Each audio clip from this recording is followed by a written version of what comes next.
პოლიტიკურ ძალებს შორის დიალოგი გრძელდება. მორიგი რაუნდი დავით უსუფაშვილსა და დავით ბაქრაძეს შორის იუსტიციის სახლში შედგა. რატომ ითხოვს პრეზიდენტი პროცესში პრემიერ-მინისტრის ჩართვას? როგორ აისახება ყოფილი მაღალჩინოსნების სამართლებრივი დევნა პოლიტიკური ძალების დიალოგზე და ჰქონდა თუ არა რვათებერვალს ადგილი პროვოკაციას ნაციონალური მოძრაობის მხრიდან? მთავარ კითხვას დავით ზურაბიშვილი უპასუხებს. გადაცემის მეორე ნაწილში რა ინფორმაციას ფლობს მიხეილ სააკაშვილთან დაახლოებული ჯგუფის საიდუმლო გეგმების შესახებ? ირაკლი ბათიაშვილი გადაცემაში მთავარი კითხვა.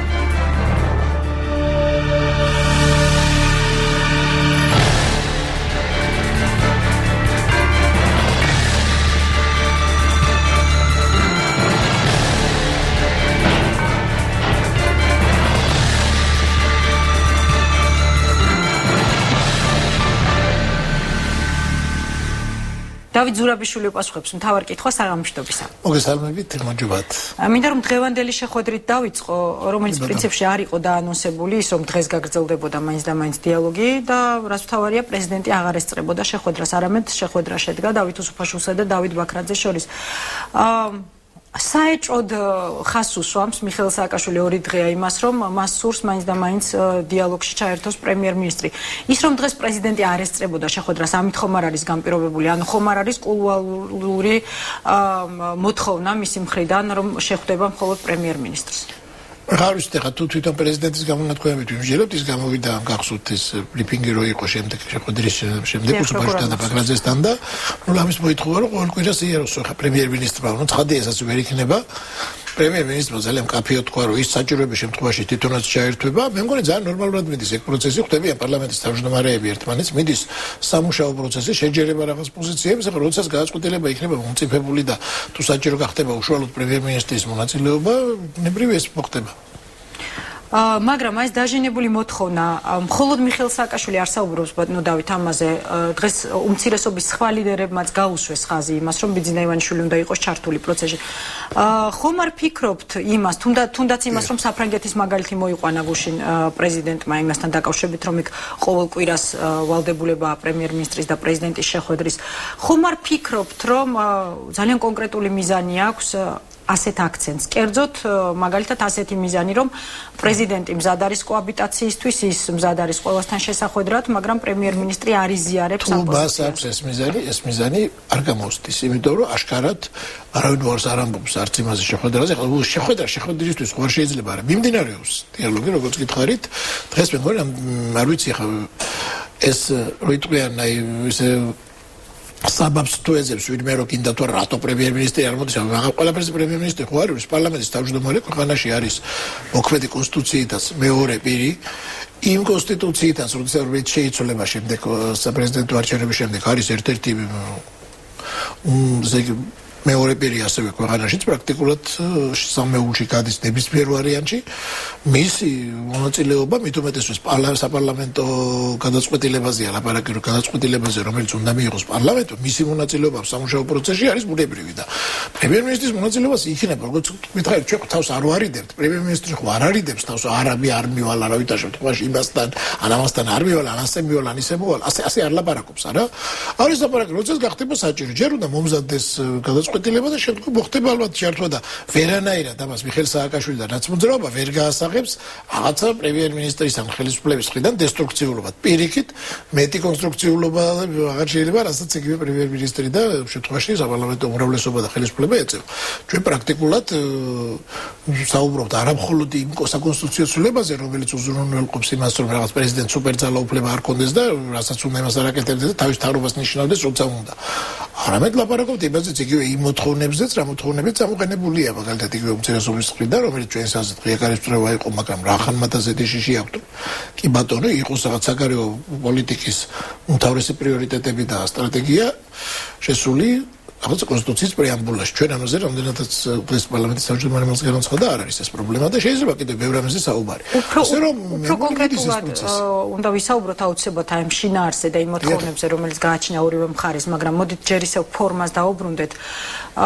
პარალელურად დიალოგისა იბარებენ დაკითხვაზე ივანე მერაბიშვილს იბარებენ დაკითხვაზე ზურაბ ჭიაბერაშვილს და მუდმივად გვესმის შეფასებები ნაციონალური მოძრაობის ლიდერების ამ დაბარებებთან დაკავშირებით პირდაპირ თქვა დღეს მიხეილ სააკაშვილმა რომ ეს არის წმინდა პოლიტიკური პროცესი.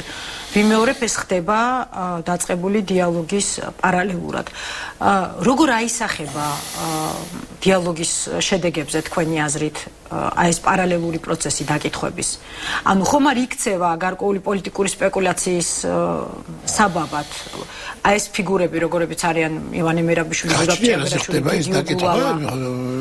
კონკრეტული სქემა რომლის შესახებაც პროკურატურამ ილაპარაკა. კონკრეტულ საქმეებზე ხდება მოწმის სახით დაკითხვა ადამიანების და ბუნებრივი ეცით არის კანონის უზენაესობა უნდა იყოს კანონის უზენაესობა თუ არის ასეთი ან არის შერჩევითი სამართალის დაშვება იმიტომ რომ ეხლა შენ გელაპარაკებ მოდი მე კანონის უზენაესობის პრინციპს არ დავიცავ იქნება არასწორი რა თქმა უნდა ეს პროცესი უნდა მიმდინარეობდეს ეხლა ბუნებრივია ასევე ეს მოითხოვს იმას რომ თუ არ არსებობს ძალიან ეჭვმიტანილი მტკიცებულებები ასე არავინ არ იქნეს დაპატიმრებული ეს მეორე მომენტია მაგრამ ეხლა როცა ვიდის ძიება იმ საქმიანობის რაც იქნა წინა ხელისუფლების დროს ბუნებრივია წინა ხელისუფლების ასე ვთქვათ მნიშვნელოვანი ფიგურები იქნებიან დაკითხული ეს ასეა გაგრძელდება და ეს ასე მოხდება ბუნებრივია არავინ ამას ვერ აიცილებს აქ თავარია უდანაშაულო არ დაისაჯოს თორე ახლა დაკითხვას დაბარება თავისთავად არ ნიშნავს არაფერს თავარი არ დაისაჯოს უდანაშაულო და არ იყოს შერჩევითი სამართალი ეს რა არის ისინი ნაცმოძრაობის მხრიდან არის აი ლამისაი რო იტყვიან რუსული გამოთქმარო რომ თავისი გარყვნილების და მიხედვით ჯისო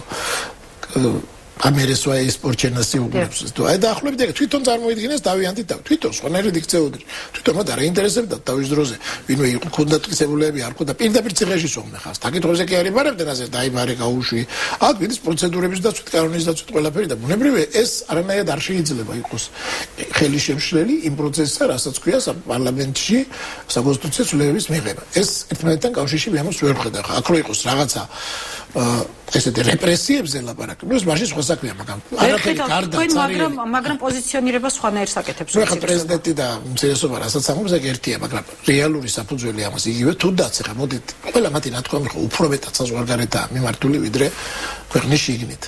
ქვეყნის შიგნით მათ რო ხარდაჭერა არა აქვს და ძალიან ცოტაა და თვით NDI-ის ანუ ამერიკის ეროვნული დემოკრატიული ინსტიტუტის კვლევითაც კი რაღაც 10-12% აქვს. ეხლა ეს მათ ძალიან კარგად იციან. ამიტომ მათი ასე ვთქვათ მათი მხრიდან აპელირება ხდება ძირითადად დასავლეთზე, უცხოეთზე, ამერიკის შეერთებულ შტატებზე, ევროკავშირის ქვეყნებზე. იქ, რა თქმა უნდა, იმას ვიღაცას იბარებენ დაკითხვაზე და კონკრეტულ სისხლის სამართლის საქმეზე, ვერანაირად ამას ფაქტს თავისთავად ვერ გაყიდი, როგორც რეპრესიად. ამიტომ უნდა იცახო, რომ პოლიტიკური რეპრესიებია, მაგრამ როგორც კი კონკრეტულ ფაქტს ეკითხები, რა თქმა უნდა, ისინი ვერაფერს ვერ დებენ. ახლა ყოველ შემთხვევაში ამაზე ლაპარაკი მე მგონია, რომ არის ძალიან რბილად თუ ვიტყვი, ძალიან დიდი გადაჭარბება.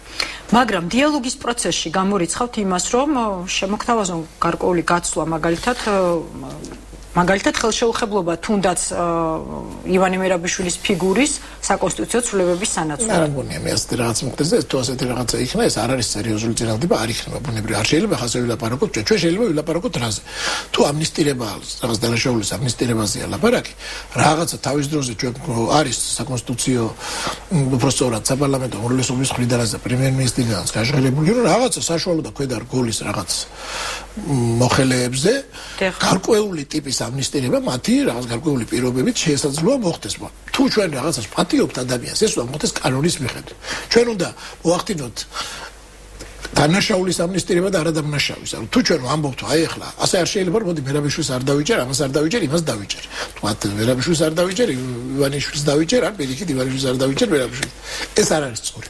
ეს მიდგომა იქნებოდა პრინციპულად არასწორი და იქნებოდა სწორედ შერჩევითი სამართალი. კანონის უზრუნველყოფა უნდა აღსრულდეს და თუ ჩვენ ამნისტირებაზე ვლაპარაკობ და რაღაცაზე გადავიღოთ ლუსტრაციის პროცესის მაგვარზე, როდესაც რაღაცა შეიძლება თქვათ ციხის სანქცია არ შეეხოს, ვიღაცა სხვა ტიპის სანქცია არ შეეხოს, ან საერთოდ გადავისვლის რაღაც პასუხისმგებლობიდან იმ შემთხვევაში თუ აღიარებს, ან საერთოდ არც აღიარების და იმის გარეშე გათავისუფლდეს და მთლიანად ამნისტირებული იყოს რაღაცა. ამაზე შეიძლება მსჯელობა კაბათი, თუმცა ძალადობრივი დანაშაულის და პრემიერ-მინისტრის განცხადება ის აბსოლუტურად სწორად იყო აღნიშნული. ხო თუ საქმე ხება ადამიანის მკვლელობას, საკუთრების წართმევას, აი ასეთ რაღაცებს, ბუნებრივია აქ ახლა ასე მარტივად შენ რაღაცა მოკალი, რაღაცა ასე თქვათ აწაბე. მაგრამ შეიძლება შეეხოს ისეთ ფინანსურ სქემებს, რის გამოც მაგალითად ივანე მერაბიშვილი ხვალდაბარებულია დაკითხვაზე, კონკრეტულ ფინანსურ მაქინაციებზე საუბარია. ეს ჩვენ ვერაფერს ვერ გავაწყობთ იმის მიხედვით თუ სამართალი უნდა აღსრულდეს თუ ექცეს ქვეყანაო როგორც იტყვიან. ამ შემთხვევაში პოლიტიკური დიალოგი მიდის პოლიტიკური დიალოგია, სამართლუზენაესობა.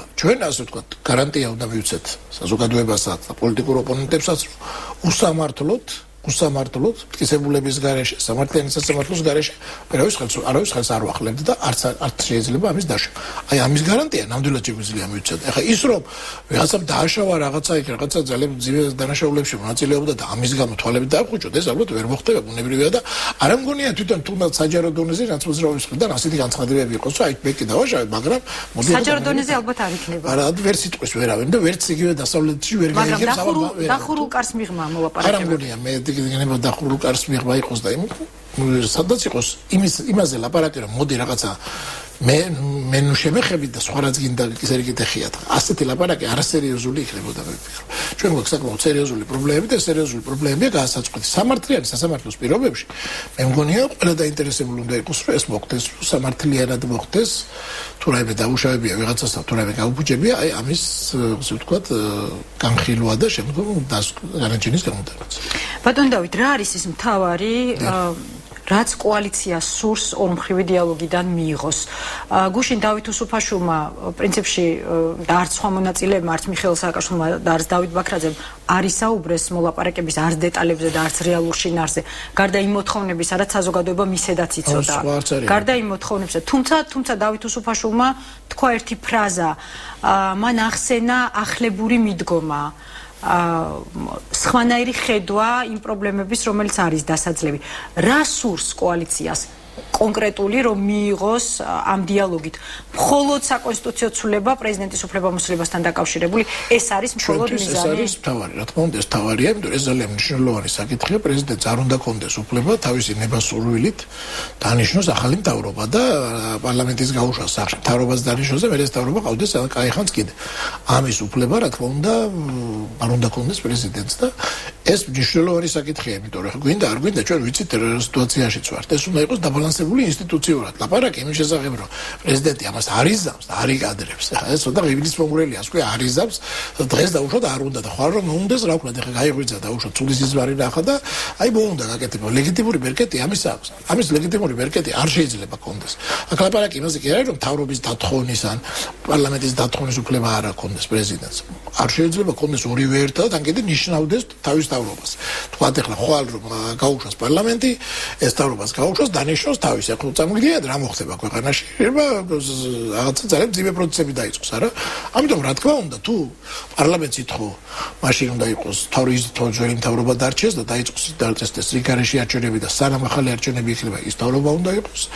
იგივეა მთავრობის დათხოვნის მომენტში, თუ მთავრობა არ დაგათხოვინა პარლამენტმა, მაშინ უნდა დანიშნოს რიგარეში არჩევნები. სხვანაირად არ შეიძლება ეს ხდებოდეს რა უბრალოდ ახლა. მაგრამ ბატონ დავით, ეს ცვლილება ეს ძალიან მნიშვნელოვანი ცვლილებებია და ეს ცვლილება მეგონი ღირს რომ ეს ყველამ ერთად ვიღოთ და ჩვენც გვაინტერესებს იგივე ეს გარკვეულწილად ჩვენი მხრიდან ეს არაერთხელი თქვა გარკვეულწილად არის ესე იგი გარკვეული ტესტი დავარქვათ ამას თუ საზომი იმისა თუ როგორ უყურებს ნაცმოძრაობის იგივე ეს ოპოზიცია ნაცმოძრაობის როგორ სახელმწიფოებრივად უყურებს ამ საკითხს ისინი უყურებენ ამას როგორც ინსტიტუციურად თუ ისინი უყურებენ როგორც საკუთარი ძალაუფლების რაღაც ინსტრუმენტად საკუთარი ძალის ინსტრუმენტად რომ აი მიხეილ სააკაშვილმა ეს ასე ვთქვათ ინსტრუმენტი ერთ დღეს შეიძლება გამოიყენოს. ეს ამით არის. მაშინ გამოხატონ უნდა მათ თავიანთი პოზიცია და ამაზე თუ მათ აქვს სხვა კონსერნები და უშუალოდ საგარეო კურსისთან დაკავშირებით და კიდე რაღაც სხვა საკითხები, ამაზე ყველაფერზე მოლაპარაკება. ის რაღაც სხვა საკითხები არის ძალიან მნიშვნელოვანი. ამ სხვა საკითხებში შედის რამდენადაც ვიცი პრეზიდენტის არჩევის წესის არ შეცვლა და ასევე შედის საკონსტიტუციო ცვლილებისთვის საჭირო ზღვარის უფრო მაღალ დონეზე ატანა.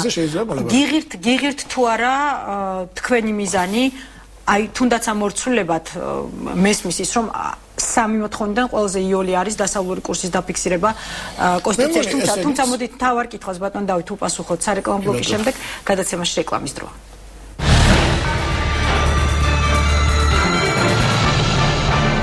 თავარ კითხვას დავით ზურაბიშვილი პასუხობს ბატონ დავით კონკრეტული მოთხოვნები აქვს ნაციონალურ მოძრაობას იმისთვის რომ ხარი დაუჭიროს იმ თავარ ცვლილებას რომელიც არის გასაღები როგორც დავით უსუფაშვილმა თქვა ყველაფერ დანარჩენის გასაგებია რომ თქვენთვის ალბათ უფრო იოლად მისაღები იქნება დასავლური კურსის დაფიქსირება კონსტიტუციაში მაგრამ ორი მოთხოვნა არის კიდევ ეს არის საკონსტიტუციო ზღვარის აწევა და ეს არის ასევე ის რომ არ შეიცვალოს პრეზიდენტის არჩევის წესი. Როგორც ჩანს უმცირესობა არც ქუთაისიდან პარლამენტის გადმოტანას დაუჭერს მხარს. ესენი რაზედაც არ შეიძლება სულაპარაკება და რაღაც განსხვავდებამდე მისვლა. მე ვერ ხედავ აქ რაღაც სერიოზულ დაფუძნებებს. მაგ მოთხოვნებში. ანუ მისაღები იქნება თქვენთვის ეს მოთხოვნები იმ შემთხვევაში თუ ამის ფასად დაუჭერთ მხარს. რაღაცა შეიძლება დავეთანხმოთ. რაღაცა შეიძლება კომპრომისულ განწყობილებამდე მივიღოთ. ყოველ შემთხვევაში ჩვენ გახსნილი ვართ ამ თემებზე სალაპარაკოთ და არ მიგვაჩნია რომ აქ შესაძლებელი არის რაღაცა ასე გააჯიქება და ეს შესაძლებელია დახმობის მიღწევა. და რაც შეეხება იმ სხვა ხედვას, რომელიც ახსენა გუშინ დავით უსუფაშვილმა და მას აღარ დაუკონკრეტებია, რას გულისხმობდა. შეგიძლიათ რაიმე გითხრათ ამის შესახებ? იმიტომ რომ მიმდინარეობს კიდევ მოლაპარაკებები, ალბათ გამოიკვეთება და უფრო მერე ვიტყვით ამის თაობაზე. უცესე მოიკვეთება. ჯერმეს ნადრევია ამას ლაპარაკი. დღეს არა არსებით საზეცულები არ მგონია, იყოს უფრო ტექნიკური ტიპის ხასიათი და ტექნოლოგიური ხასიათის ცვლილებებზე ალბათ. როგორ ფიქრობ, თანმიმდევრულად გატარდება ეს ცვლილებები თუ იქნება პაკეტში, როგორც ეს უყვარს ნაციონალურ მოძრაობას? ეს ყველაფერი ხა კაბატონი არის მოლაპარაკების საგანი. ხა მე რამდენად არ შემეძლია ამაზე ლაპარაკი ჯერს. როგორ თავარია იყოს განწყობა, რომ აი მივიდეთ აბსოლუტური განწყობილებამდე და მე არა პრობლემა ეს. კიდე ასე შეიძლება, ისე შეიძლება. როგორც გადავწყვეტ ერთად. არასაპარლამენტო პარტიებმა გააკეთეს დღეს განცხადება, მათ სურთ ჩაერთონ პროცესებში და სხვა შორის უმცირესობა არის ამის მომხრე. თქვენ რას ფიქრობთ, რამდენად მისაღებია, რომ პარლამენტის გარეთ დარჩენილი ძალებიც ჩართულნი იყვნენ პროცესში? მე ვფიქრობ, რომ გარკვეული ტიპის მონაწილეობა ამ ძალებისა, ალბათ არ იქნება ორი. არ მგონია რომ რაღაცა ეხლა გააჩნია ფორმას მონაწილეობისას, გააჩნია ფორმას, მაგრამ საერთოდ ჩვენ იგნორირება არც ერთი მცირე ჯგუფისაც არ უნდა მოვახდინოთ ვინც კი რაღაცა როლს თამაშობს თუნდაც ძალიან უმნიშვნელოს ქართულ პოლიტიკაში. გარკვეულწილად რაც მეტი აზრი იქნება, რაც მეტი ასტაშეჯერება იქნება და რაც მეტი გადაწყვეტილების მიღებაში, რაც მეტი ასე თუ ისე მონაწილე იქნება, მხოლოდ უკეთესია და რა ფორმით მოხდება ეს და როგორ მოხდება, მე მგონი ეს არც არის და ჩვენგანაც ითქვა ეს სურვილი პარლამენტის დამშრომლობისგან არაერთხელ და მე მგონი არ არის ეს პრობლემა, ალბათ შესაძლებელია რაღაც ფორმა მოინახოს აქაც. მე არ ხედავ ამაში ასევე რაღაც იმას კრიმინალს ნამდვილად. პირიქით. დიალოგის მაპროვოცირებლად იქცა 8 თებერვალი, როდესაც ნახეთ რაც მოხდა ბიბლიოთეკასთან. საინტერესო იყო ძალიან თქვენი შეფასება, რომელიც იმ დღესვე გააკეთეთ და საკმაოდ ვრცელი პოსტი დადეთ თქვენს Facebook-ზე, მხოლოდ ნაწილს წავიკითხავ აქედან. თქვენ თქვით, რომ კატეგორიულად მიუღებელია ეს გაუთავებელი აპელირება ნაცების პროვოკაციაზე და შემდეგ დააბოლოვეთ ასე, რომ თუ ამ პრაქტიკას გავყვები, თუ აზრი ეს იყო, წავალთ კიდევ ერთ წრეზე და აღარ მინდა მთელი ცხოვრება გავიდეს წრებრუნვაშიო. დღეს თითქოს განსხვავებული პოზიცია მოვისმინეთ თქვენი უკვე პრესკონფერენციაზე, ყოველ შემთხვევაში ასე გაავრცელეს საინფორმაციო სააგენტოებმა, რომ იყო ნაციონალების მიერ მოწყობილი პროვოკაცია. იყო პროვოკაცია თუ არ იყო, რა თქმა უნდა. მოდი ასე საკითხის დასმა არის არასწორი თავისთავად. ეხლა თავისთავად ჩვენ შეგვიძლია ნაციონალური მოძრაობის ქცევა საერთოდ. ძალიან ხშირ შემთხვევაში არის საერთოდ არის პროვოკაციული, არა კონკრეტულ რაღაც ამ შემთხვევაში. არამედ საერთოდ ახლა ნუ პარლამენტში ძალიან პროვოკაციული რას ნიშნავს, რომელსაც გამოგიწვიოს რაღაცა დაგაშვებინო შეცდომა, რაღაცა შენ გაიძულოსო რაღაცა ანუ ეს ტიპიური პოლიტიკურ ხერხს ნაცმოძრაობა მიმართავს მუდმივად. ანუ ეს მათი სტილია საერთოდ ასეთი მოქმედებს. ეხლა კონკრეტულად იმ შემთხვევაში ჩვენ თუ ხელისუფლება ვართ და ჩვენ თუ ვართ ასე ვთქვათ წარმოვადგენ ძალაუფლებას ამ შემთხვევაში ჩვენ ხო არ მივიღია მონაწილეობა ვიღაცის დარბევაში. ჩვენ ხო არ დაგვირბებია, ხო არ გვიცემია არავინ. ანუ ხელისუფლებას როდესაც ადარებდნენ თქვათ 26 მაისს და 7 ნოემბერს. იქ ხო სხვა სიტუაცია იყო, იქ ხო სისტემური ძალადობა. სისტემა სახელმწიფო მიძალადა მოქალაქეებს. აქ მოქალაქეთა ერთი ჯგუფი და უპირისპირდა მეორე ჯგუფს მე შეგნებულად არ შევდივარ. სახელმწიფოს ვალდებულებაა წესრიგის დამყარება. რა თქმა უნდა, წესრიგის დამყარება და ის რომ არ დაუშვას ეს ახლა. აქ შესაძლებელია ვიღაცა კრიტიკოსად თქვას, რომ არ იყო საკმარისად დაშვებული, არ იყო საკმარისად წესრიგის უზრუნველყოფილი, ვიღაცამ შეიძლება თქვას, რომ პირიქით იყო მაქსიმალური და მეტი არ შეიძლებოდა და ყველაფერი სწორად გაკეთდა. ამაზე შეიძლება და თქვენ რა სიტყვით? თქვენ რა ვიტყოდი რომ ვიცი და მე სადღაც შუაში ვარ ამ შემთხვევაში. მე ვთვლი რომ ახლა სრულად იმის აცილება სიტუაციის ახლა რაღაცა ასეთი იმის რომ ვიღაცაზე გაბრაზდება და დაარტყმოს ეს როდესაც ადამიანები იკრიბებიან და საპროტესტო აქცია ამის რაღაცა გარანტიას მიცემა რომ შეუძლებელია თუმცა რაღაცა შეიძლება მაინც საომავლოდ მაინც გავითვალისწინოთ რაღაც მომენტები თუ რა შეიძლება მოყვეს და როგორ შეიძლება მოყვეს მაგრამ ეს არ არის მთავარი ჩემს მომენტებში იყო ის რომ როდესაც ორი მომენტი ერთი ის რომ პროვოცირებაზე საერთოდ აპელირება არის პრინციპულად არასწორი ჩვენ თუ ის ვილაპარაკეთ ახლა ჯერეთ ხელისუფლება რომ ეს ლაპარაკოს ისება ეს იმიტომ გააკეთა რომ რაღაცა აი ასე იყო იმასე გააკეთა ამასე გააკეთა ჩვენთვის არ უნდა იყოს საინტერესო ხელისუფლებისთვის საინტერესო არ არის ხელისუფლება და იგივე პრემიერ-მინისტრის განცხადება მოყვა ამას და სწორი იყო. ხა შეიძლება ბევრი რამე ვიდაოთ. იმანას რატო გააკეთა ამას, მაგრამ თავი რა არის? იყო ძალადობა. ეს ძალადობა არის დასაქმები ყოველგვარი მაგრაების გარეშე, მაგრამ კი ძალადობა იყო კი გალახეს მაგრამის რაც უდია. მაგრამ მაგრამის რაც უდია აღარ უნდა ითქვას. ეს არის ძალიან მარტივი რაღაცა. მე მგონი და ეს არანაირად არათუ არ ამძირებს ხელისუფლებას. პირიქით ეს არის სწორედ თვისობრივი განსხვავება, რაც ჩვენ განსხვავებს წინა ხელისუფლებისგან. თუ წინა ხელისუფლება ლაპარაკობდა ასე, ლამის 26 მაისის მიტინგის ბარბაროსული დარბევა, როდესაც ახალწევა ის ხსტეკად გაუსწორდა ადამიანებს, ამის დააბრალეს მომიტინგეებს. აქეთ გადაგაბრალეს. აი გადაბრალება სხვაზე ხელისუფლების მხრიდან შენი ბრალია რომ გაილახე. ეს არ შეიძლება საერთოდ რა ვიცი ხა მე ასე მგონია და ამას მე ვერ გადავაქვიეს არა მარტო მე ვფიქრობ რომ სწორი მიდგომა იყო იგივე თქვა რომ ავიღოთ ახლა ჩვენ ხელისუფლების წარმომადგენელთა დამოკიდებულება. ძალიან შეადგურებია რომ ნუ შევადარებთ ძველებას ძველ დროს აღარ ისინი ცუდები იყვნენ თქვენ თუ კარგები ხარ კარგად მოიქეცით. მე ვფიქრობ რომ ტრანსფერი ასეც არ არის უნდა შევადაროთ აბარა.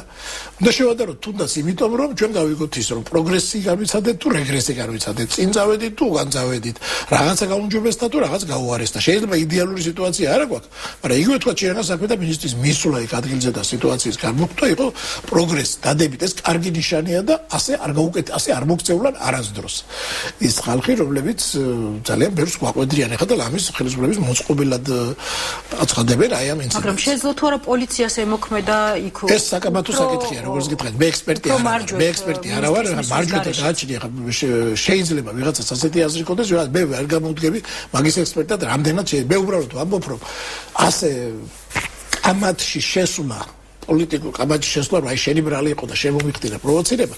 ეს არ არის ის რიტორიკა, რომელიც ჩვენ გამოგვადგება ამ შემთხვევაში. ჩვენ ძალადობა უნდა დავყოთ, ცალსახად დამნაშავეები უნდა დაისაჯონ. მიდის ეს პროცესი, ხა შეიძლება მაგრამ პრევენცია უნდა მოხდეს თუ არა მსგავსი დანაშაულები. პრევენციის არის идеალური ვარიანტი, რა თქმა უნდა მოხდეს, შეიძლება ყოველთვის ვერ მოხდეს. ესეც არ არის ახლა ტრაგედია ხელისუფლებისთვის. ანუ ეს არ ნიშნავს, რომ ხელისუფლება არის ცუდი. თუ ვერ მოახდინა მაინც და შეიძლება ვერ მოახდინოს მისგან დამოუკიდებელი მიზეზების გამო. შეიძლება მას კონდეს მინუსი, მაგრამ როგორც გითხარით, ეს არის ტექნიკური საკითხები, რომლებიც ხელისუფლების არსზე, ხელისუფლების ბუნებაზე, ხელისუფლების იმ სისტემაზე, რომელიც აი ახლა ძალაუფლებაშია, არ მეტყველებს და ძველი მას თუ შევადარებთ. იქ სწორედ სისტემურ ძალადობას ჰქონდა ადგილი. იქ იპირისპირდებოდა ხელისუფლება თავიდან ბოლომდე.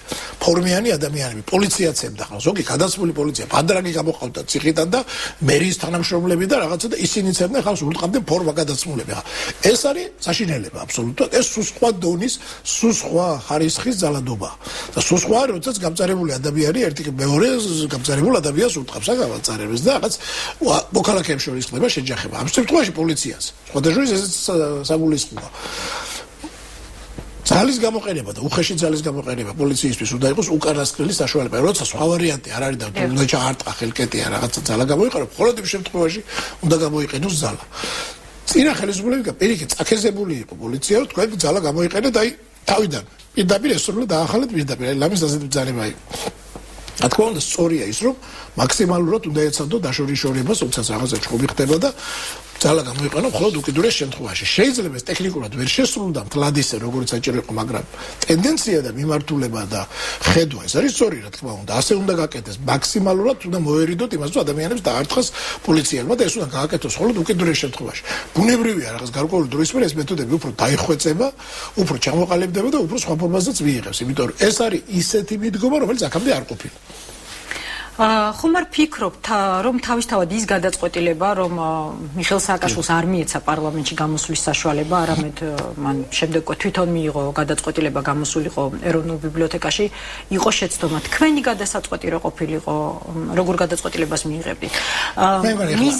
მიზეზად იმის დასახელება, რომ პირველად იყო საკონსტიტუციო ცვლილებები და მხოლოდ შემდეგ მიეცემოდა მას საშუალება პარლამენტში გამოსვლის. დასახელდა მხოლოდ ერთი დღით ადრე, ანუ 7 თებერვალს. მანამდე თითქოს არავინ იყო წინააღმდეგი იმისა, რომ პრეზიდენტი პარლამენტში გამოსულა. ხო, მე ხალხგაზრდობაში ვერ შევალ ნამდვილად, ეხლა კარგი იყო ცუდი იყო, იმიტომ მე რა მგონია ამის გამო მოხდარ იყოს ეს ამბავი, იმიტომ რომ ეხლა თუ რაიმე იქნებოდა ამის საშიშროება ქუთაისშიც თქვენი აზრით.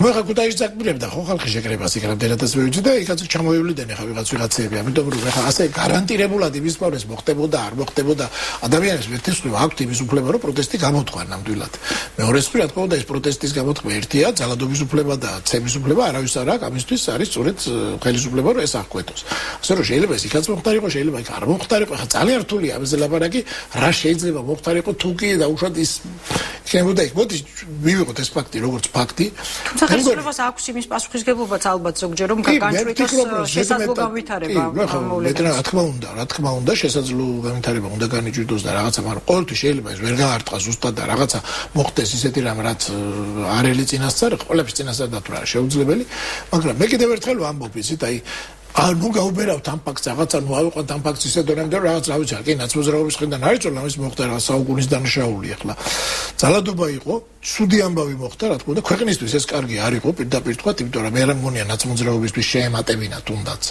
ამას რამე არც ხელისუფლებას არაფერი არ შეემატა ამით არც ნაცმოძრაობას არაფერი არ შეემატა მე ვფიქრობ რომ ქვეყნისთვის იყო დამაზარალებელი ეს ამბავი საერთოდ ზოგადად ეს არ იყო კარგი შემთხვევა მაგრამ რა თქმა უნდა ახლა ეს არ იყო ისეთი მასშტაბის ამბავი ტრაგედია როგორც იყო 26 მაისი როგორც იყო 7 ნოემბერი და ძალიან ბევრი შემთხვევა შეგვიძლია გავიხსენოთ კიდევ იგივე ძველი ხელისუფლების მხრიდან მაგალითად თუნდაც განვიხილოთ აღარ მახსოვს ზუსტად რიცხვი თუნდაც გახსოვთ ქალაქ თბილისის სამმართველოს და რო იყო შეკრება და იქ ზურაბ ბაბაშიძე გაილახა ამჟამინდელი 6 მაისი 6 მაისი იყო რა სასტიკი დარბევა მოხდა უსასტიკესი წუნტყვილად არაფრის გამო ხალხი გამოდიოდა რაღაცას პატარა გაცხადება კეთდებოდა და გამოვარდნენ რუსებს და აი დააყარეს ხალხს პირდაპირ რაც რო ხარ აზე ვლაპარაკობთ ხა ეს ხალხი ამის გავკეთებელი ხალხი რაღაცაზე დაგიწყებს საუბარს ცოტა კი აუხერხული მაგრამ ხელისუფლება იმიტომაც არის ხელისუფლება და იმიტომაც უნდა გავავლოთ ეს წყალგამყოფი ჩვენი წარსულთან რომ ჩვენ ასევე არ უნდა მოვიქცეთ ჩვენ არ უნდა დაუწყოთ იმათ ლაპარაკი რომ ის კარგი იყო შენ რომ რაღაც მე ვირტყავდი აი ასეთი ლაპარაკი ჩვენ არ უნდა დაუწყოთ ჩვენ უნდა მოვიქცეთ ღირსეულად ისე უნდა მოვიქცეთ მათ როგორც ისინი ჩვენ არ გვექცეოდნენ. აი ამ შემთხვევაში ვიქნებით ჩვენ მათზე მეტი და მათზე უკეთესი.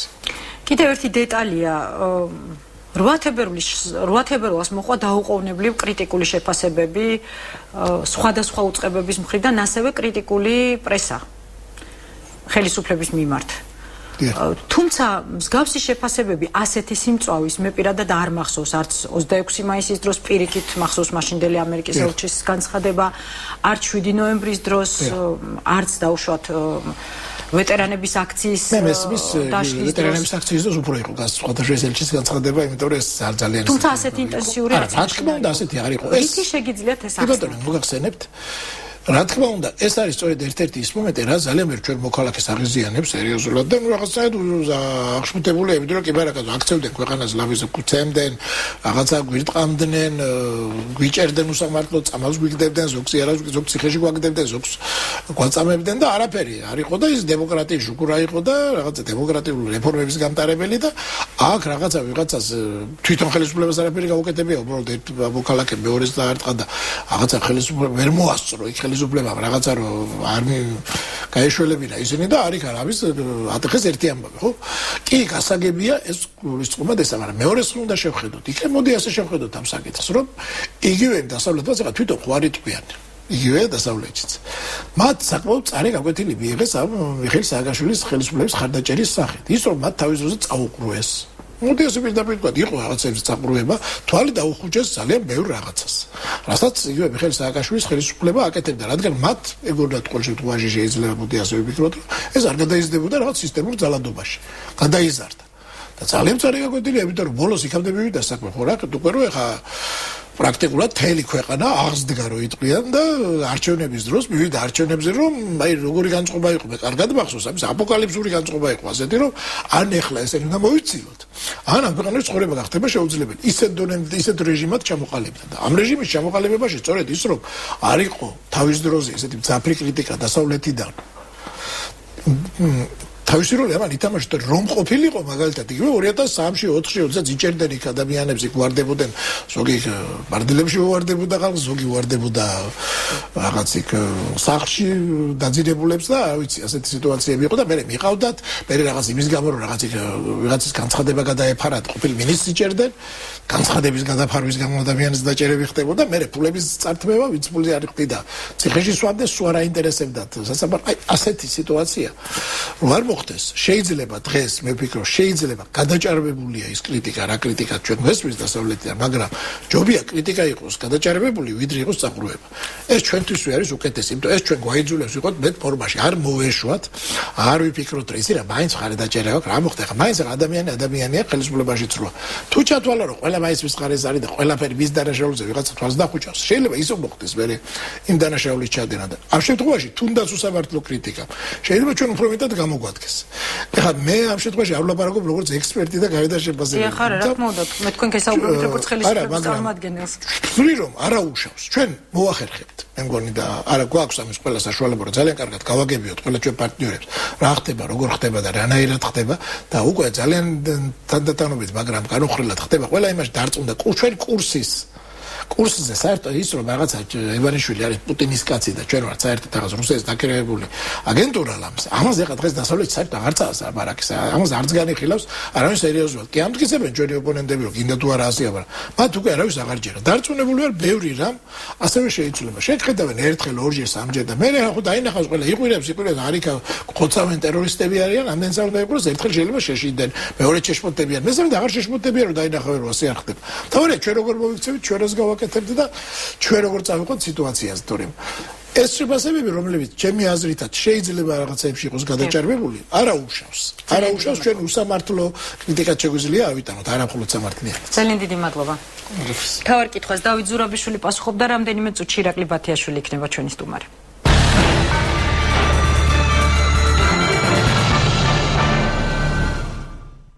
ბათიაშვილი უპასუხებს მთავარ კითხვას საღამოშიდობისა ირაკლი საღამოშიდობისა ექსკლუზიური ინფორმაციით ხართ მოსული ერთ-ერთ სააგენტოზე 4G-ზე ვნახეთ თქვენი ინტერვიუ ინფორმაცია უკავშირდება ბიძინა ივანიშვილის ფიგურას და როგორც ამბობთ არსებობს რაღაც გეგმა მიხეილ სააკაშვილთან დაახლოებული წრეების მოდით ჯერ თვითონ ინფორმაციის შესახებ ვისაუბრეთ და შემდეგ უკვე დეტალებზე მე უბრალოდ რა შეიცით საქმე მე მივიღე ინფორმაცია თუნდაც ასე ვთქვათ გადაუმოწმებელი უბრალოდ რომელიც ალბათ საჭიროებს მრავალჯერად გადამოწმებას მაგრამ როდესაც ესეთ ინფორმაციას იღებ ელემენტარულად მე როგორც მოქალაქე თავს ვალდებულად ვთვლი და ჩავთვალე რომ ეს გამესაჯაროებინა ელემენტარულად არსებობს სისხლის სამართლის კოდექსში 376 მუხლი რომელიც გულისხმობს განსაკუთრებით მძიმე დანაშაულის მომზადების შეუტყობინებლობას ამიტომ თავის ახლა მე ლაპარაკობ რომ ინფორმაცია რა თქმა უნდა ეს არის გადაუმოწმებელი თუ მავანი და მავანი დაინტერესდებიან მისი გადამოწმებით ალბათ ძალიან კარგი იქნება და საჭიროც იქნება შეიძლება გარკვეული პერიოდის მერე მეც მომეწეს საშუალება რომ კიდევ რაღაც სხვა გზებით და არხებით ესე იგი იყოს უფრო ასე ვთქვათ დაზუსტებული და შემოწმებული ეს ინფორმაცია კერძოდ მე განვაცხადე იმის თაობაზე რომ ბატონ პრეზიდენტთან ბატონ მიხეილ სააკაშვილთან უაღრესად დაახლოებული პირთა ყოფილ მაღალჩინოსანთან ძალიან ვიწრო წრეში და რომელთაგან გარკვეული ნაწილი უფრო მეტი ნაწილიც ალბათ დღეს იმყოფება საზღვარგარეთ საქართველოში არ იმყოფებიან აქტიურად განიხილება ესე რომ ვთქვათ მიდის მსჯელობა მე მინდა ხაზი გავუსვა რომ მიდის მსჯელობა განიხილება საკითხი ბატონი ბიძინა ივანიშვილის პრემიერ-მინისტრის ფიზიკური ლიკვიდაციის თაობაზე ეს აქ ლაპარაკი არ არის დღეს და ხვალ არავითარ შემთხვევაში მაგრამ ლაპარაკი როგორც ლაპარაკის დონეზეა როგორც ესეთი მსჯელობის და განხილვის დონეზეა ეს არის ლაპარაკი მომავალი საპრეზიდენტო არჩევნებამდე ყველა შემთხვევაში შეიძლება საპრეზიდენტო არჩევნებთან ახლოსაც მე მინდა გითხრათ რომ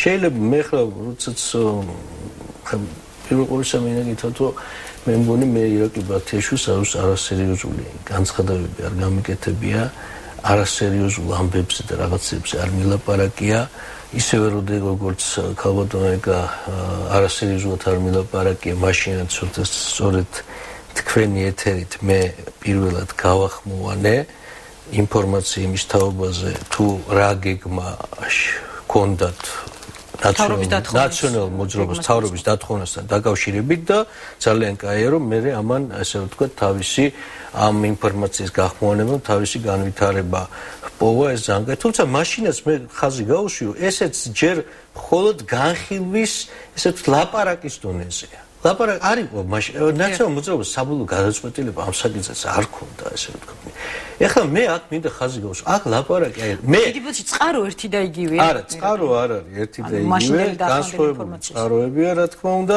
მე ამ შემთხვევაში მინდა ხაზი გავუსვო აქ ლაპარაკი არ არის არავითარ შემთხვევაში ნაციონალურ მოძრაობაზე ვთქვათ ჩიურად აკთაკიშვილზე ან ყოფილი მაღალჩინოსნები აქ არის გარკვეულ წრეზე ადამიანების ვიწრო წრეზე ადამიანების ყოფილ მაღალ ჩინოსნებზე ლაპარაკი არის ადამიანებზე რომლებიცაც საკმაოდ მაღალი თანამდებობები ჰქონდათ ასევე ძალოვან სტრუქტურებში ყველამ ვიცით ვინც არიან ეს ადამიანები და ვინც არიან ლაპარაკია რომლებიც დღეს არ იმყოფებიან ესე ვთქვათ საზღვარგარეთ ზურაბადეიშვილი ასეთი შაშკინი ასეთი დათა ახალაია ასეთი ხო ბევრი კიდევ სხვაებიც არის კიდევ არის კეზე დავით გეზრაშვილი ასეთი ანუ კიდევ ჩამოსაყრელია ამ ადამიანებს ჩვენ შეგვიძლია ჩამოვთვალოთ ასევე ძალოვანი გააგრძელეთ სერიოზული წარმომადგენლები რომლებიც არ არიან დღეს საქართველოში ამირან მესხელი იქნება ეს თუ თქვენთვის კარგად ნაცნობი მასტერა იქნება თუ ასე შემდგომ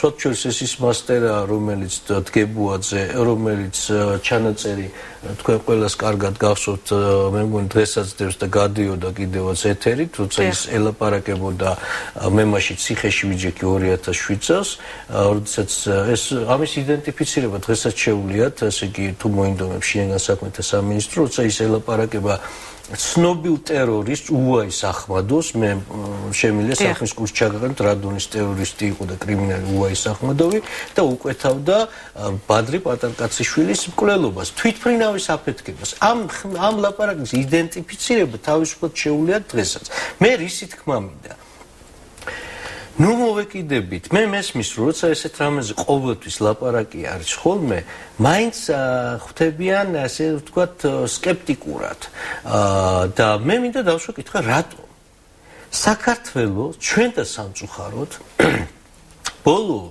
ასე ვთქვათ პერიოდის განმავლობაში ჩამოყალიბდა ტერორიზმის თვალსაზრისით ძალიან საშიშ ზონად ამას ნებისმიერი ექსპერტი საერთაშორისო უცხოელი ექსპერტიც დაადასტურებს. ჩვენ ელემენტარულად რომ განვიხილოთ რა ტერორისტული აქტების სერია ხორციელდებოდა ესე ჩვენ ქვეყანაში, დავიწყოთ თუნდაც იმით გია ჭანტურიას მკვლელობა, ზვიად გამსახურდიას მკვლელობა. ედუარდ შევარდნაძეზე ორი თავდასხმა. გია ყარყარაშვილის მიმართ განხორციელებული ტერორისტული აქტი. გია გულუას მკვლელობა. ესე იგი ზურაბ ჟვანიას მე ახლა ალბათ ძალიან შობ და მე სხვა შორის მინდა გამოყო ასევე. მე მაშინ საინფორმაციო სადაზვერვო სამსახურის თავმჯდომარე ვიყავი. ძალიან სერიოზული ტერორისტული აქტი, რომელიც განხორციელდა საქართველოში. ამერიკის შეერთებული შტატების მოქალაქის, რომელიც შეძრა მაშინ მთელი მსოფლიო მოქალაქის, კერძოდ ცენტრალური სადაზვერვო სააგენტოს სამსახურის თანამშრომლის უდრაფის მკვლელობა, ეს საკმაოდ პოლიტიკურ მიზეზებთან იყო დაკავშირებული, ეს ცნობილი ამბავია. ანუ ჩვენ და ახლა ზურაბ ჟვანიას მკვლელობის საქმე ალბათ თუ იოლი გამოსაძიებელი ნამდვილად არ არის. რა თქმა უნდა ეს ყველაფერი ჩვენ უნდა ყოველთვის ხედულობაში ვიქონიოთ, რომ რა ზონაში ვცხოვრობ, რა ველში ვცხოვრობთ, ესე ვთქვათ ჩვენ.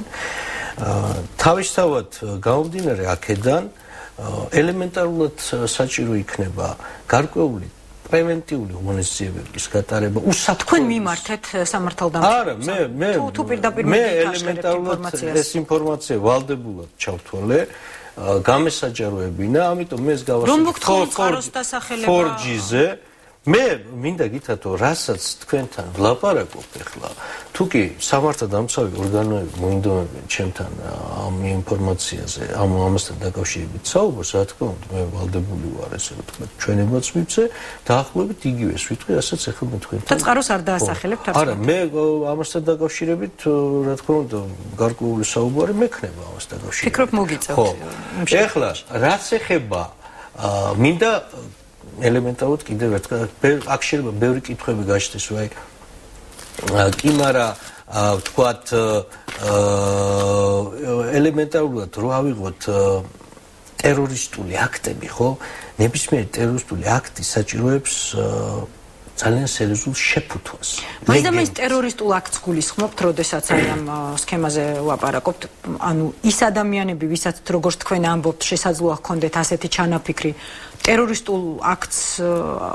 ტერორისტული აქტის მოწყობას აპირებენ, მაინც და მაინც ესეთი ინფორმაცია გაქვთ. ფიზიკური ლიკვიდაცია ნებისმიერ დაგეგმილი, რა თქმა უნდა, ეს არის ტერორისტული აქტი, როცა ის ხორციელდება პოლიტიკური თავმჯდომარის პირის მიმართ. ეს არის ტერორისტული აქტი, ის იგეგმება და შეიძლება ნებისმიერ ლეგენდის ქვეშ იქნას შეფუთული. მაგალითად, თქვენ კარგად იცით ალბათ, რომ როდესაც 1911 წელს მოკლეს რუსეთის იმპერიის პრემიერ-მინისტრი სტოლიპინი, რითაც სხვათა შორის რუსეთმა მთელი საუკუნით ამოვარდა ცივილიზებული სამყაროს განვითარების პროცესიდან, იმიტომ რომ სტოლიპინი სერიოზული რეფორმატორი იყო, ის არც ბოლშევიკებს აწყობდათ, არც იმებს მემარჯვენეებს არავის არ აწყობდა, ესე რომ ვთქვათ, არც რეაქციონერებს აწყობდათ და ვინ გააკეთა, იყო ერთი, ესე რომ ვთქვათ, პიროვნება, რომ სფერო უკვე საქმის მასალებშიც ესე გავიდა, განაჩენშიც ესე გავიდა, რომ ის ვინც, ესე იგი, ესრულა სტოლიპინს, თითქოს და ეს მან გააკეთა თავისი ინიციატივით, ეს იყო ვიღაც ფანატიკოსი ტერორისტი, მარტოსული, რომელმაც სტოლიპინი მოკლა, იმიტომ რომ თვლიდა, რომ სტოლიპინი იყო სამშობლოს მოღალატე, იყო ტირანი, იყო დესპოტა. მოგავწდებით ძალიან საინტერესო ინფორმაციას. ეს არის რაც ეხება ძალიან მნიშვნელოვანი მომენტი არის ყოველთვის ლეგენდაში შემდგომ შეიფუთება. ესეთი ფანატიკოსი და ექსტრემისტი ყოველთვის შეიძლება გამოჩნდეს, ესე ვთქვათ, როდესაც მოხდება ეს ლეგენდირება, რომ ადამიანმა ეს კენედის მკვლელობა, ესე ვთქვათ, დაბრალდა ადამიანს, რომელიც მოინათლა ეს ვთქვათ ფანატიკოს ექსტრემისტად. ხო ესე არა? კიდევ რა იცით აი ამ კონკრეტული გეგმის შესახებ, ბატონო ირაკლი, მოდით ამაზე ვილაპარაკოთ, ეს არის ძალიან საინტერესო.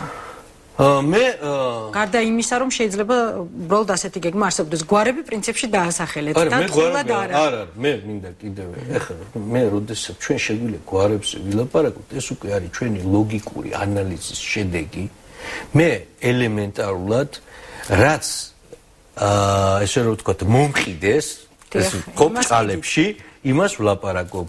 მე ჩემთვის არ ვთქვიათ, ეს კი, ჩემთვის არ ვლაპარაკეთ იმის თაობაზე, რომ ეს გადაწყვეტილება მიღებული, სააკაშვილია საქმის კურსში ან მითითე ლაპარაკი არის, რომ ესეთი წრეში, რომელთაგან დიდი გარკვეული ნაწილი უმეტეს ეს არის მიდის ამაზე, თუმცა აქ განიხილება არა დღეს, მე ამაზე დანარჩენი არის ჩვენი ლოგიკური ანალიზის, ესე ვთქვათ, შედეგი. ჩვენ შეიძლება ვიმსჯელოთ გვარებზე, იმაზე, ეს უკვე ესე ვთქვათ.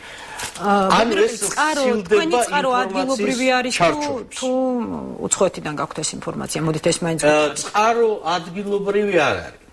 წყარო ადგილობრივი არ არის. ანუ შეგვიძლია ვიგულისხმოთ, რომ თქვენი წყარო დაახლოებულია რაღაცნაირად. მე უბრალოდ ერთი რამეც ვთქვა, რაც ასევე მე იმ წრეებთან ყოფილი განმასაჯეროვე. ძალიან ეჭვმეპარება, რომ ის ინფორმაცია, რომელიც უნდა ძალიან გადაუმოწმებელი, ესეთი ნახევარფაბრიკატის სახით შეიძლება ჩემთან სხვასთანაც იყოს, არა მარტო მე არ გამოვიწყო, კიდევ სხვებსაც გქონდეს. მე ძალიან ეჭვმეპარება, რომ მსგავსი ინფორმაცია უფრო სერიოზულ დონეზე არ ქონდეთ ძალიან სერიოზული ქვეყნების სპეცსამსახურეებს. გულისხმობ იგივე თუნდაც ჩვენი ჩრდილოეთის მეზობელს, გულისხმობ თუნდაც იგივე ამერიკის შეერთებულ შტატებს.